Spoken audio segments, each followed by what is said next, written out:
So Chris is the University Assistant Dean for Student Affairs at the City University in New York, and is part of the MDA National Board of Directors. And let me make sure we've got him working here.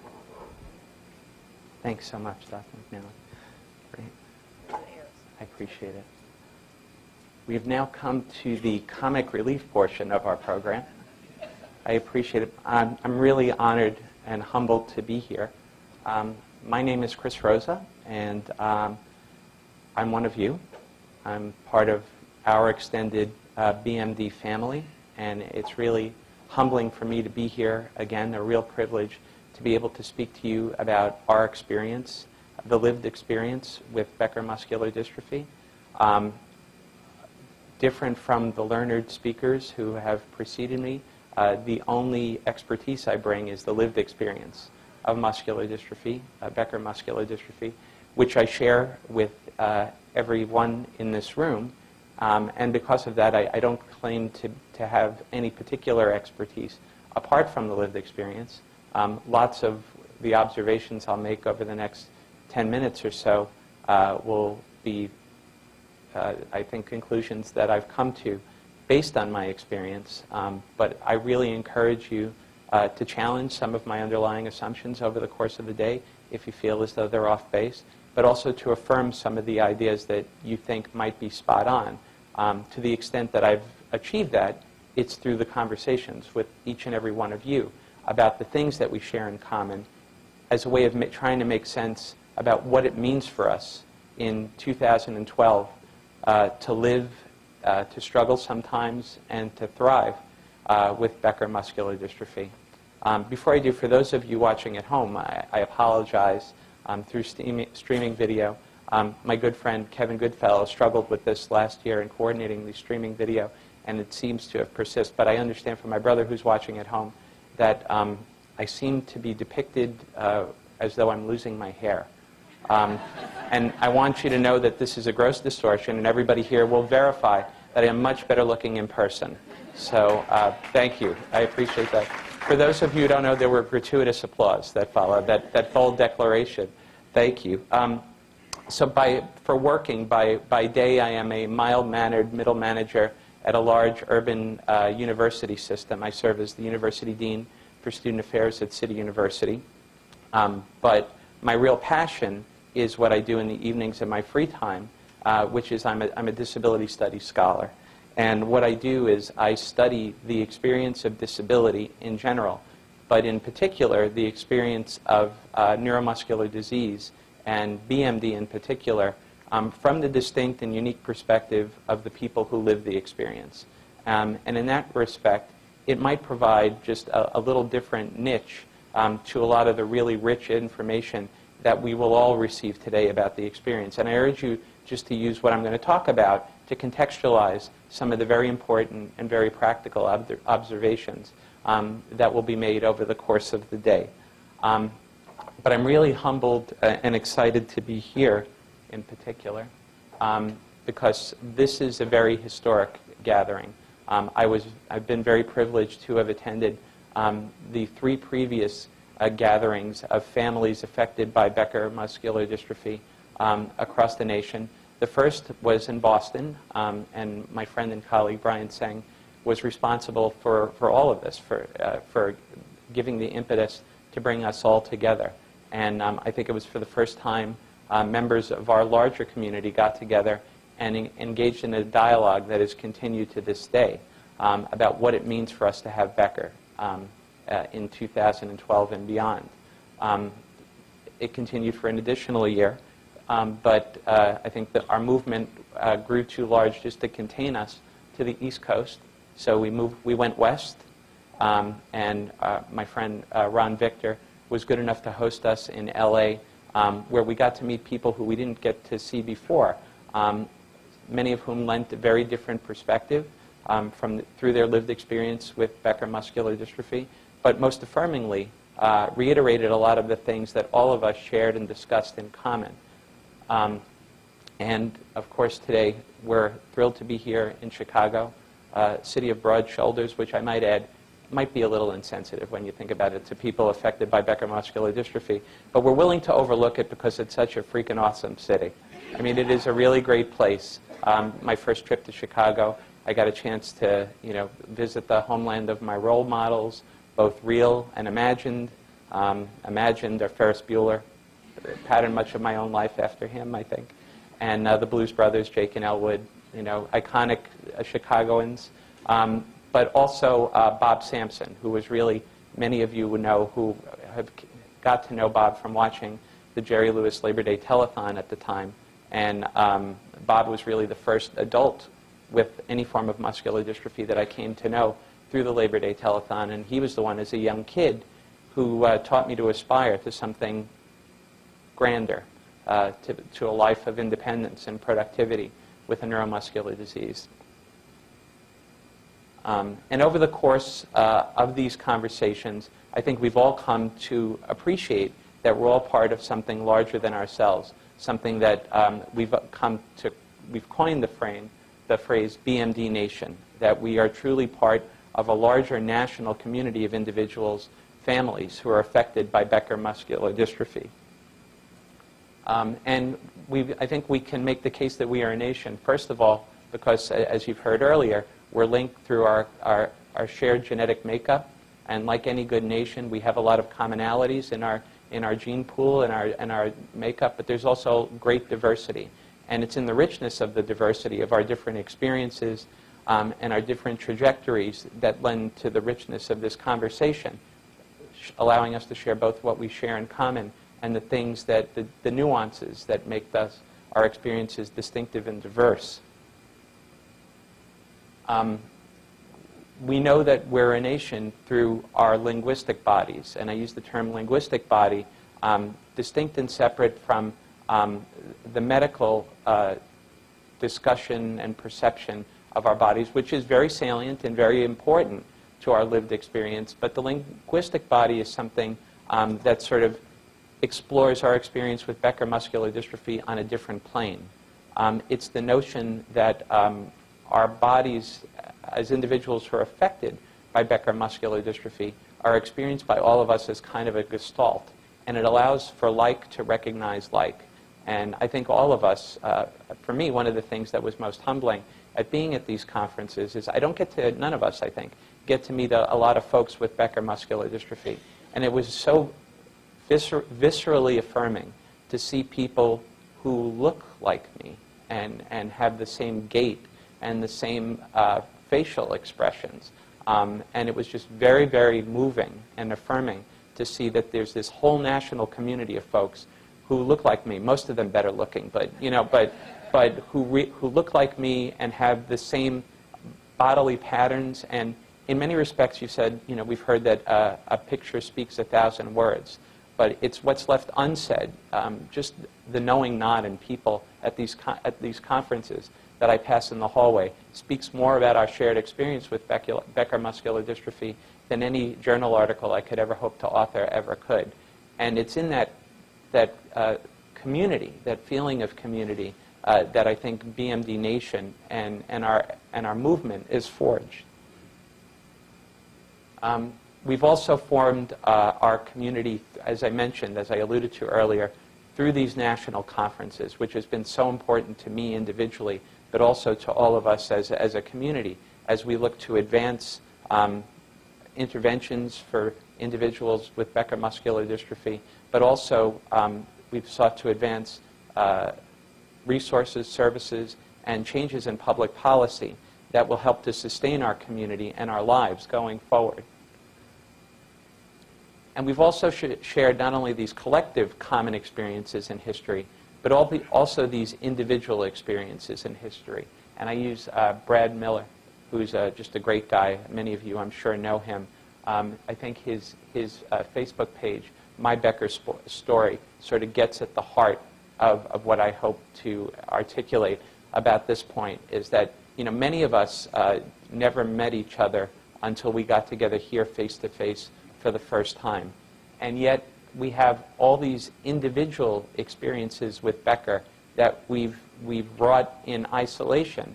But yet when we tell these stories to each other, we realized that over the course of our individual histories, we share all these shared experiences and shared dimensions of living with Becker muscular dystrophy in common. That's really the source of our strength as community. And it's the source of our ability to hone in on issues, concerns, problems that we need to work on together to address. So an example of this is our creation stories, right? In living with Becker muscular dystrophy, one of the first things we do when we meet each other is we say, well, how did you come to know that you had Becker's?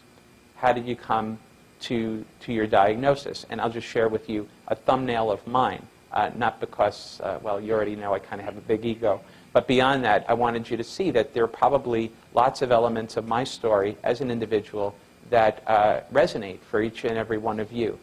So I'm 45, and I was, when I was 5 or 6 years old, my parents noticed that I had difficulty. I had a waddle in my gait. I had tightness in my Achilles tendons. I had what we came to know later on as a lordosis. I had difficulty getting up from a seated position. I fell frequently, and my parents knew that there was something not quite right, and they took me from physician to physician to physician till I found it was 20 different physician visits until I finally found a physician who referred me to an MDA neuromuscular clinic at New York University Medical Center, where I got a definitive diagnosis of Becker muscular dystrophy. Now, I know that the finer details are probably different for most of you, but by a nod of your head or indicate however you're most comfortable, how many people found similar elements in my story to theirs? I imagine most of us. And it's in those similarities in our creation stories that we realize that we have all these elements of our shared collective experiences through our individual histories in common. That's the basis for community. It's the basis for culture. It's the basis for understanding that we share, as individuals with Becker muscular dystrophy, a distinctive and unique way of seeing the world and understanding our place in it. That is the basis for community, but more than that, that is the basis for a movement and for collective action. Along those lines, thinking about creation stories, it also got me thinking a little bit about transition stories, and that's really what I want to focus on the remainder of my time today, to talk a little bit about our efforts as individuals and as a community to support our transitions. When we tell our stories about transitions or just our shared experiences with Becker muscular dystrophy, lots of these stories end up being about components of transition, about transition from walking to wheelchair use, from pediatric to adult care, from school to work, from transitioning from dependence upon disability benefits to work, and sustaining those benefits at times while you're working, and from living with members of our family to living on our own. And part of the reason why these elements are emerging in our community, the BMD community, is we are really, as my colleague, a friend and colleague, Annie Kennedy, MDA Senior Vice President for Advocacy, has discussed richly and articulately, is that we're a new population on this earth, in the world. Thanks to the research that was described, cutting-edge research, and quality of clinical care, there's a new population of people in the world, adults with what were formerly understood as pediatric neuromuscular diseases, like all of us, adults with BMD.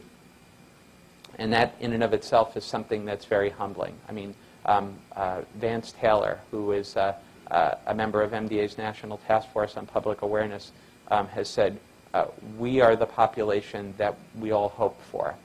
And I think it's really true. And you take a look at the progress that we've made it as a community right now. It's the fact that so many of us as adults live robust lives, very active and profoundly productive lives. That in of itself is a remarkable and humbling achievement. So we are the community that we've longed for and that we've hoped for. And that new population sort of necessitates a new way of thinking, a new understanding of ourselves, our identities, our bodies, our health, and our health care and independent living needs. according to a new paradigm and a new frame of reference. And in understanding what I mean by that, I want to refer to the paradigm that we've traditionally used to understanding our experiences. Our traditional frame of reference is the medical model, which is an important model for understanding our experiences and understanding our healthcare trajectory. It just doesn't fit in all aspects of articulating our experiences with BMD, because in many respects, it's a deficit model. It's one through which our experiences with BMD are framed in terms of loss and in terms of learning to grieve and cope with these losses. And that's a very real and very salient experience. It's a very real and salient aspect of our experience with Becker muscular dystrophy. There's no denying it, and there's no sugarcoating that. And to that extent, it's very real and very prescient for all of us. But what if we were to understand ourselves in a fundamentally different way? What if we understood our trajectory on our own terms, not merely in terms of loss and deficit, but in terms of transition, in terms of predictable movements, shifts, or transition from one anticipated stage and phase of our lives to another? What if we spent more of our energy focusing on better understanding our own needs at each stage of the transition and making sure that we had the resources that we need at each stage of this transition to keep us healthy, productive, and independent? So what's really emanated from our discussions around this different way of thinking about our lives in transition is a concept called transitional freedom. It's emanated from our conversations among the key stakeholders in this conversation, this new understanding about transitions and their relationship to the well-being and independent living of individuals and families living with BMD. The term, again, that emerged to describe this ethos is transitional freedom. And it's a bold new concept because it radically reconceptualizes transitions as they relate to living with neuromuscular disease, and it fundamentally redefines the notion of freedom within the worldview of people with neuromuscular diseases. It demonstrates our new understanding about how both transition and freedom are inextricably linked together for us. So when it comes to transitional freedom, it encourages us to no longer experience our neuromuscular disease merely in terms of deficits and losses. It encourages us to understand our lives as a series of transitions from one phase to another, and it urges us all to think about what it will take for all of us to move from one stage to the next, and what it will take to sustain our well-being, our independence, our happiness at each stage in the trajectory of our lives. And what it will take will involve some really radically different ways of understanding our experiences. It may involve rethinking our approaches to public policy, to healthcare, to financial planning, to personal assistance, and other key dimensions of our lives. And what's, I think, profoundly humbling for us and really path-breaking is it causes us to redefine and rethink the way we understand freedom. It's freedom from things, freedom from the stigma that typically has been associated with neuromuscular disease and Becker muscular dystrophy in particular, from our fears as we understand them. Lots of times they're real, but it's sorting through what fears are unfounded, knowing what we now know about the lived experience as adults with living with Becker muscular dystrophy, and passing that along, that understanding, to a generation of kids who are now growing up and hopefully growing old with Becker muscular dystrophy. Freedom from our preconceived notions about what is possible. There are a whole group of us here in this room who have defied convention throughout our entire lives to create a new normal when it comes to what we can expect of ourselves and our families living with Becker muscular dystrophy. And we have an obligation to educate each other about the new normal and to share the new normal with kids, the generation of kids with BMD that come behind us. Freedom from having services that no longer fit us because they were designed for kids and not for adults. Freedom from other people's notion of what independence should look like for us. And this really responds to the way that we think about disability independence, even in the disability rights movement. A lot of our independence is linked to living with our families right now. It is what it is, and it is where we are. And this freedom is freedom from the expectation that independent living necessarily exists apart from our families. It might, and for a lot of us, maybe it should, but right now, it doesn't necessarily do that. It doesn't mean that living with our families is in any way a less valid or less viable existence. It is what it is. We may work to transition to a different understanding and a different relationship, but lots of us, by necessity or by choice, are living rich and productive lives with our families, with the support of our families. There's great burden that's associated with that to caretakers and members of our family, but there's also great affirmation in what we're able to achieve together as families who are living and struggling together with Becker muscular dystrophy. And finally, freedom from public policy that caps our independence and potential. And we're going to focus a lot on that in the last couple of minutes of my discussion. But it's also freedom, too. Freedom to make self-directed choices about healthcare, work, independent living, and relationships, unencumbered from convention, disincentives, and paradigms that don't fit us well anymore.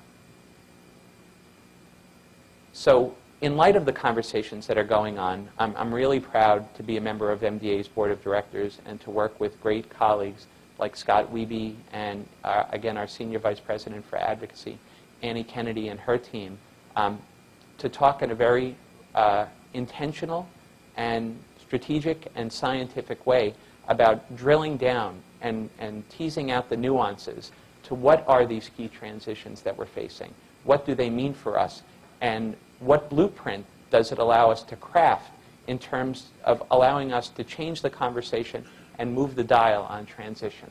So in order to better understand that, understand these transitions and what they mean to us, a survey was sent to all individuals served by MDA between the ages of 16 and 40, registered with the Association for Services. And as you can see, that's MDA's Transition Center on the www.mdausa.org, our homepage. And I encourage you, if you haven't, to check out the Transitions website. It's a really remarkable virtual resource. It's a one-stop for all things transition, a powerful resource. And the National Transition Survey asks questions about living situation, employment status, educational level, community and social involvement, accommodations required and how accommodations are provided, and community, state, and federal resources, access to support health and daily living. Our responses were then sorted to only include individuals who have pediatric onset neuromuscular diseases that's diagnosed before the age 10 and use a power wheelchair or scooter for full-time mobility. And I realize that that excludes lots of folks who are here today, but we looked at it not to be exhaustive, but to sort of get a snapshot of people who are really at the precipice of really dramatic shifts in transitions.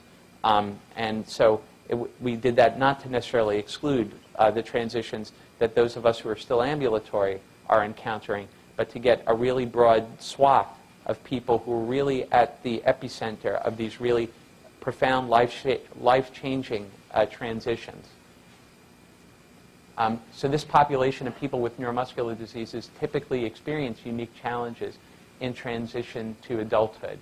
And you can get a sense, I've articulated a lot of what those ones are, but it has to do with identifying and financing quality personal care attendance, qualifying for appropriate health insurance and financial aid while still working, living independently away from parents and family, finding accessible transportation options, engaging in meaningful social and romantic relationships, and transferring care from pediatric to adult health care providers.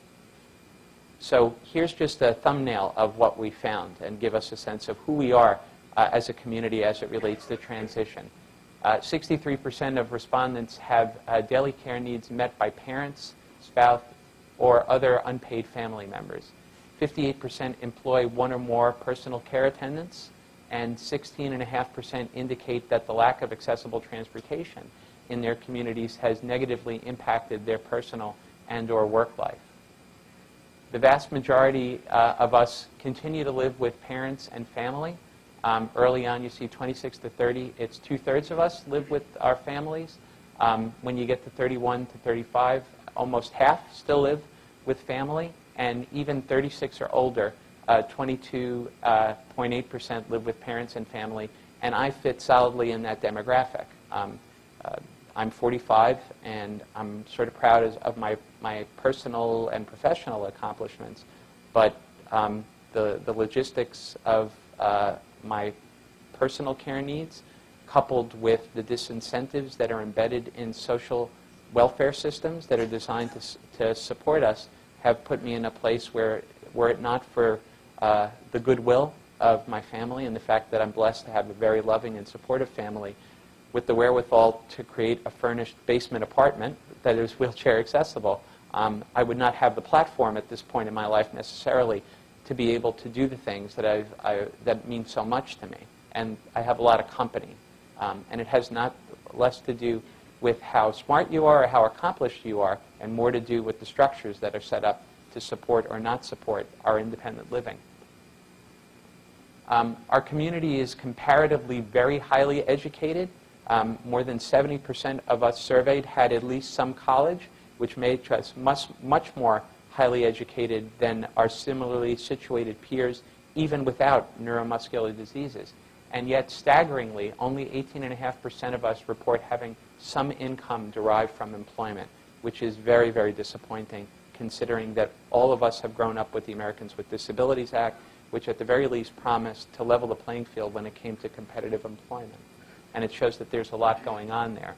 And 74% of us were not employed, which is very, very disappointing, given how highly educated we all are as a community.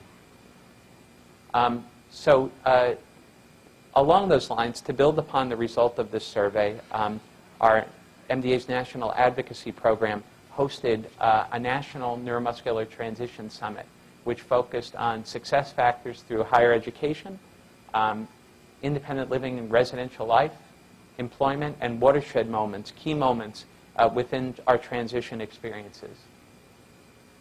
And again, I point to our Transitions Resource Center. And again, for those of you who haven't, I encourage you to visit it. In particular, if you haven't participated in and completed our transition survey, it's really important to collect as much data on this as possible. And these were the great thing about our Transition Summit, aside from all the key stakeholders, we got to hear about transitions through the distinctive voices of people who are managing transition right now, adults with neuromuscular diseases, a very, very good-looking group of folks, I might add.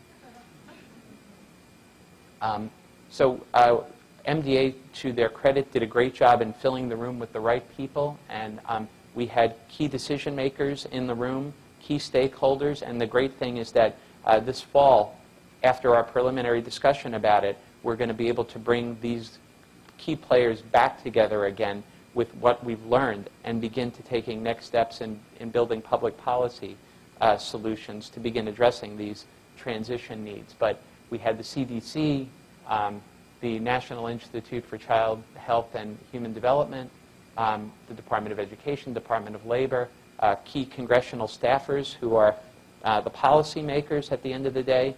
So we look forward to reconvening this great gathering of key stakeholders to really, again, to move the dial on transitions. As you might imagine, so much of our concern had to do with transitions for healthcare. And among the key issues that we identified were differences between pediatric and adult healthcare teams, transfer versus transition, communication between providers, multidisciplinary care, the fiscal constraints of managed care, training healthcare providers for adults, meeting the healthcare and psychosocial needs of the whole family, the accessible of medical facilities of adult providers, and self-directed medical care and giving members of our community those skills, which is a lot about what we've done this morning. Public policy considerations had to do with raising or eliminating income threshold for in-home services to support independent living. And again, these are a lot of the issues that I alluded to early on today, so I'll skip through that. So here are some of the discussion highlights which have really gotten the ear of our public policy makers, and I just wanted to go through some of them, but we'd like for you to weigh in on them either during our luncheon discussion or particularly through our Transitions website. Currently, there's great dependence upon us through the social welfare system, and we need to redirect or redistribute existing resources to promote greater independence from that system. Federal and state resources are attached to our participation in social welfare systems, and we need for heightened awareness among policymakers that resource qualification and financial savings in particular, our ability to build wealth and the resources that we need to sustain our independent living should not have to be mutually exclusive. We need the existence of the Medicaid buy-in program in all states. We need to have it where it's not yet present. That allows us to keep, in particular, home health care and to sustain it through the Medicaid buy-in. That's really crucial. And for those of us who are getting older and growing up and growing old, thank God, with Becker muscular dystrophy, we need the need for a Medicaid buy-back-in when we no longer find that we're able to work full-time. We need to be able to step down from work, but still work and remain productive, but be able to buy back into the Medicaid system to purchase the health care and the independent living that we need to sustain our ability to work and to live in the community. There's great resource variability between states, and it makes the portability of services, job promotions, family transfers, etc., very difficult. This is really important for our community, but right now FMLA doesn't extend to adult siblings, and we all know that for those of us who are growing up and growing older with Becker muscular dystrophy, lots of us rely on the assistance and support of adult siblings as primary care providers, personal assistants. Right now, FMLA doesn't cover them in the event that we were to get sick and they need to take some leave in order to provide our care. So we need for FMLA to consider adult siblings as covered entities. Again, state-to-state variability on family members as paid caregivers. 90% of all personal assistance in this country is provided in the form of unpaid care provided by family members. That is important work. It's work that should be valued, and we feel that there should be a way to compensate individuals, many of whom stop out from work and productive lives of their own. I'm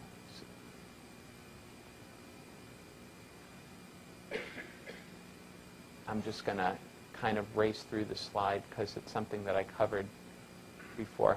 So at this time, we're all engaged at MDA at putting together MDA's Neuromuscular Transitions Action Plan, and we're applying a strategic timeline to determining the feasibility of each aspect of the plan. And this is where we can all dig in and get involved. And it's all based on the core value of transitional freedom. So what is it that we can do to get engaged in our transition action plan? Well, we can use MDA's Transition Center as our organizing and community building hub. So we could use this as to build a critical mass and a national movement around transitions.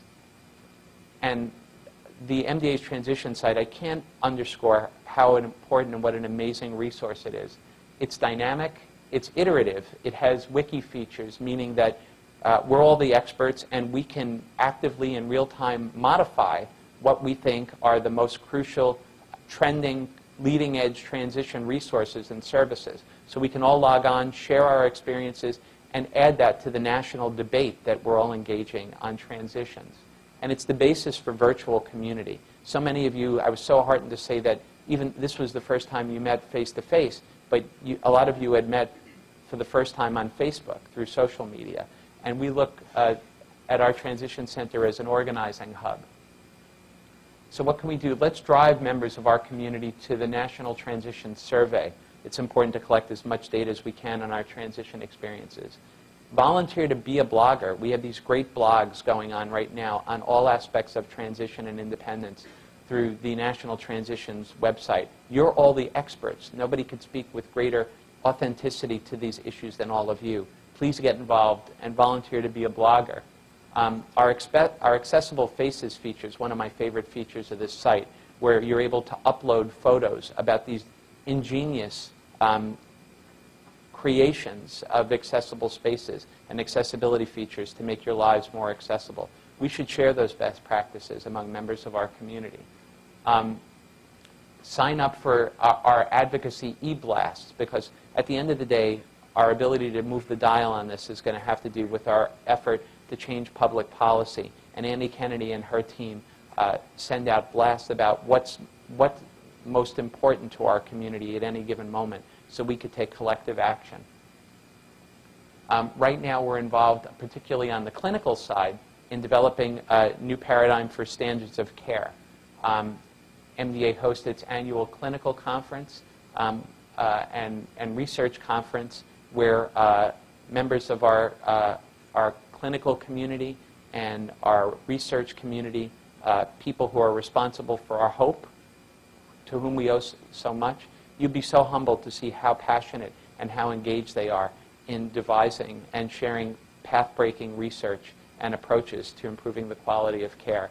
And that's where our best thinking is coming as it comes to moving the dial for the quality of our care. The development of model transition clinics. We're looking to change the paradigm of how we receive clinical care. And right now we're looking, I think we're looking to issue an RFP very shortly on clinics. I'm going to wrap this up very shortly. Roadmap to Independence, and you all heard about the importance of our neuromuscular disease registry. And finally, I just wanted to let you know that at MDA, transition for us is a core value. In many respects, we're an association in transition. We have an organizational commitment to transition. It is our core value. Right now, we are in the process of searching for new leadership, our new president and CEO, and whoever that individual will be, transition will be a core value and a point of emphasis for that individual. Again, the Transition Resource Center speaks to our commitment to transition. MVP, our venture philanthropy initiative, is our effort to be more nimble in supporting the transition of treatments and cures from benchside to bedside. And so I'm really proud of that initiative. And I encourage all of you, the core cultural institution of our community as an MDA family has been the Labor Day Telethon. We've worked really hard to reinvent that this year on Sunday night in prime time from 8 p.m. to 11 p.m. We're going to launch our Show of Strength. It is going to be the most remarkable show that we've ever done. It's remarkable not only because of the A-list talent that we have, all of whom are very passionate about advancing the work of MDA and its life-saving mission, but also because I think you will hear that our voice comes out and resonates through the show in a way that's never been seen before. It is the most authentic depiction of our lived experience with neuromuscular disease that I've ever seen. I'm very proud of it. I urge all of you to tune in and to tell our family to tune in and support the renewal of this tradition through the MDA Labor Day Telethon, through our Show of Strength. Thank you for allowing my long-winded rambling, and I really look forward to speaking to all of you during our luncheon panel.